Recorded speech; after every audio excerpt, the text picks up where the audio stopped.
Salut les gars, comment ça va? Bienvenue sur la chaîne. Si tu es nouveau ici, j'espère que tu trouveras des contenus qui t'intéresseront. Avant de commencer, je vous invite à liker la vidéo, ça aide à son référencement et à sa diffusion. Si mon travail t'intéresse ou que tu partages les mêmes valeurs que moi, n'hésite pas à t'abonner. Sans plus tarder, on commence la vidéo. Alors aujourd'hui, on va parler de Paul. Paul, c'est qui? Paul, c'est un abonné de la chaîne qui a des difficultés dans son couple actuel, qui hésite entre la fille qu'il fréquente actuellement et une autre fille qu'il a déjà fréquentée et avec qui il envisage de poursuivre une relation. Alors, les caractéristiques des deux femmes sont celles-ci. Il y en a une qui est plus traditionnelle et il y en a une qui est plus moderne. La moderne est beaucoup plus éduquée que la traditionnelle. Elle va à la fac, c'est une étudiante, mais elle a adopté aussi les codes de la société moderne, ce qui veut dire qu'elle n'est pas soumise à son petit ami, elle a adopté le code des réseaux sociaux, elle s'affiche sur les réseaux sociaux. L'autre, plus traditionnelle, est une fille beaucoup plus soumise à son copain et qui adopte les valeurs traditionnelles de notre culture africaine, qui est plus en phase avec les besoins de Paul sur la construction de couple.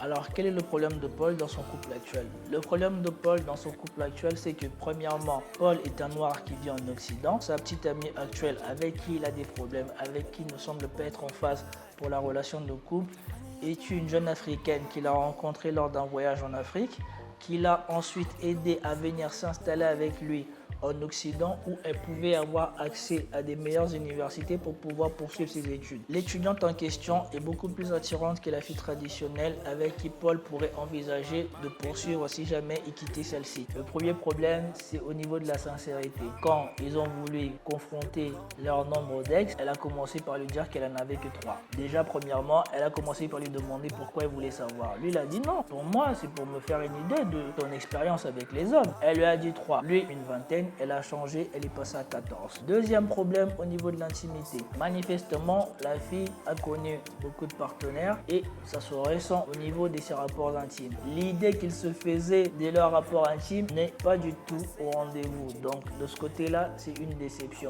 Troisièmement, c'est le comportement de la fille. La fille est égocentrique, elle est tournée vers elle-même. Ce qui intéresse Paul ne l'intéresse pas forcément. Et pire, elle ne s'intéresse pas du tout à Paul d'un point de vue de l'attention, puisque Paul m'a rapporté qu'une fois, alors qu'il s'apprêtait à aller dans un de ses rendez-vous d'affaires, il avait quelque chose sur le visage et parlait avec la fille avant de sortir. La fille s'était rendue compte de rien et c'est lui qui s'est rendu compte de la chose quand il s'est regardé sur le miroir en sortant ou dans l'ascenseur, je ne sais pas où.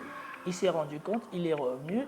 Il a nettoyé son visage et il lui a dit « Tu t'es pas rendu compte de ça ?» Et elle lui a dit effectivement qu'elle s'était pas rendu compte de ça. Donc ça, c'est l'un des points les plus importants. Quand tu es en couple avec quelqu'un, si tu t'apprêtes à aller quelque part d'important et que la personne en question ne fait pas attention à toi ou sur ce qu'il y a sur toi ou sur ce qui pourrait te porter préjudice avant de sortir, il faut te poser des questions. C'est des signes qui montrent que la relation n'a pas forcément autant d'intérêt que ça pour elle. Le troisième problème, c'est son envie d'attirer l'attention. Elle est déjà casée, elle est déjà avec Paul. Paul l'a aidé à partir de l'Afrique pour venir étudier en Occident. Tu es déjà en couple, tu es déjà avec quelqu'un. Pourquoi tu vas aller t'aguicher sur les réseaux sociaux? Si encore tu utilises les réseaux sociaux pour rester en contact avec ta famille ou publier ton quotidien pour que ta famille voit comment tu évolues en Occident, ça peut se comprendre. Mais si tu es là pour attirer l'œil des autres hommes, on ne comprend pas. Et Paul ne comprend pas cela. Et il en fait part à la demoiselle et la demoiselle non plus ne comprend pas. Ça aussi, c'est l'une des choses que moi, je trouve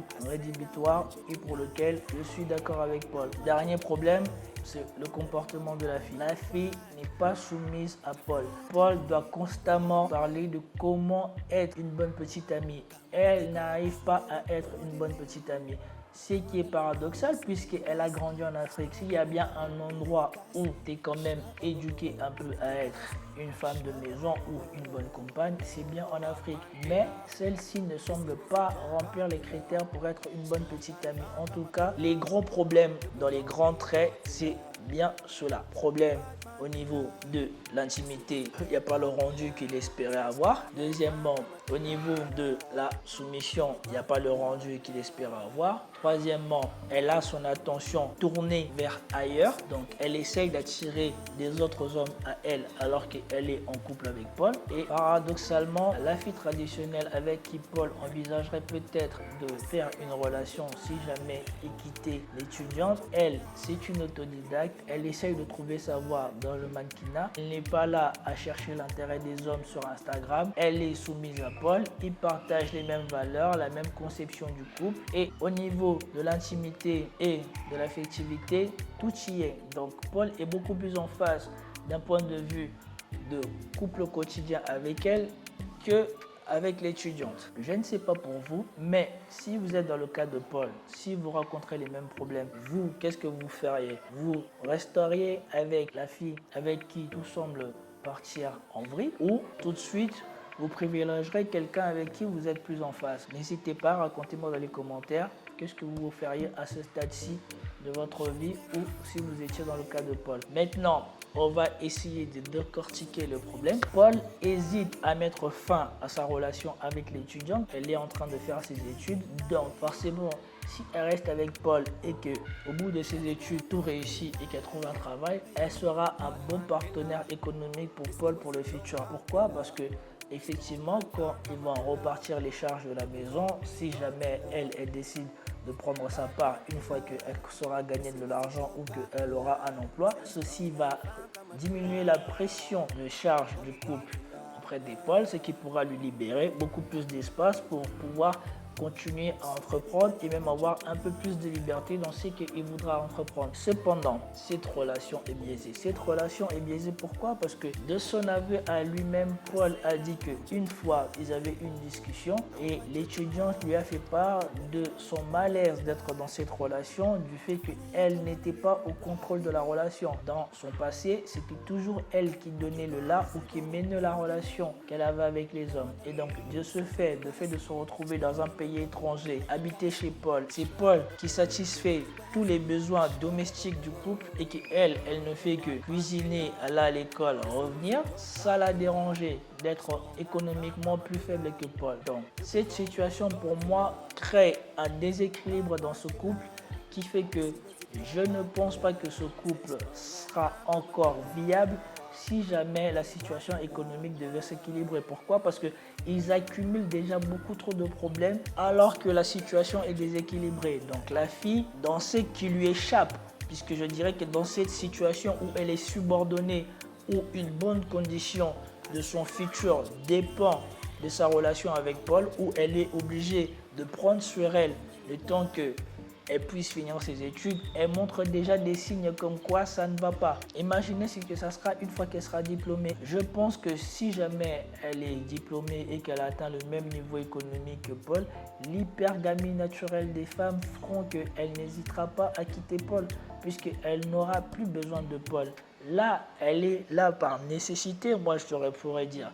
Parce qu'au niveau de l'hypergamie, Paul a un meilleur statut qu'elle, mais si jamais ils atteignent le même statut, vu ce qu'elle fait déjà, vu son comportement actuel, d'après moi, elle va tout de suite viser un échelon supérieur ou un niveau social supérieur qui ne sera pas celui de Paul, et du coup, elle n'hésitera pas à lâcher Paul. Pour moi, la première chose pour laquelle je vois que cette relation est condamnée, c'est le niveau de subordination de la fille par rapport à Paul. Il y a une dépendance de réussite trop importante aux mains de Paul pour que la fille puisse être elle-même dans cette relation. Et malgré cela, on voit bien que la relation ne marche pas. Si jamais il devait être au même niveau, cette relation serait d'autant plus condamnée parce que je ne pense pas, vu les choses que Paul a décrites, qu'il y ait une chance que Paul, si jamais elle arrive au même statut que lui, puisse garder la même valeur ou SMV auprès de cette jeune femme. Et l'autre fait important qui montre déjà que cette relation est déséquilibrée,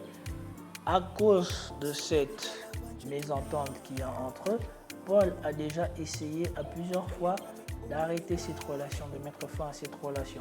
Et à chaque fois, c'est le même scénario qui se produit. Quand il dit qu'il pense que eux deux n'ont pas de futur possible et qu'il faudrait mieux arrêter la relation, la fille se met à pleurer, le supplie de ne pas couper la relation, qu'elle a besoin de lui. Et effectivement, je pense qu'elle supplie Paul de ne pas mettre fin à la relation parce qu'elle a besoin de Paul pour pouvoir finir ses études et accéder à un statut d'employé. Une fois qu'elle aura accès à ce statut d'employé, elle n'aura plus besoin de Paul et en ce moment-là, elle n'hésitera pas à le jeter. Je pense que Paul est foutu d'avance et qu'il ferait mieux de se concentrer sur ce qui lui importe maintenant plutôt que le futur. Il hésite encore à quitter la jeune fille puisqu'il se dit qu'il pourrait perdre un futur partenaire. Après avoir décrit les problèmes que Paul rencontra avec sa copine et surtout le mécanisme dans lequel il évoluait au quotidien avec la fille, avant de rentrer plus en détail dans ma réponse ou dans comment j'ai aidé Paul à déterminer son choix, je lui ai dit que la promesse d'un futur incertain ne valait pas un projet présent solide.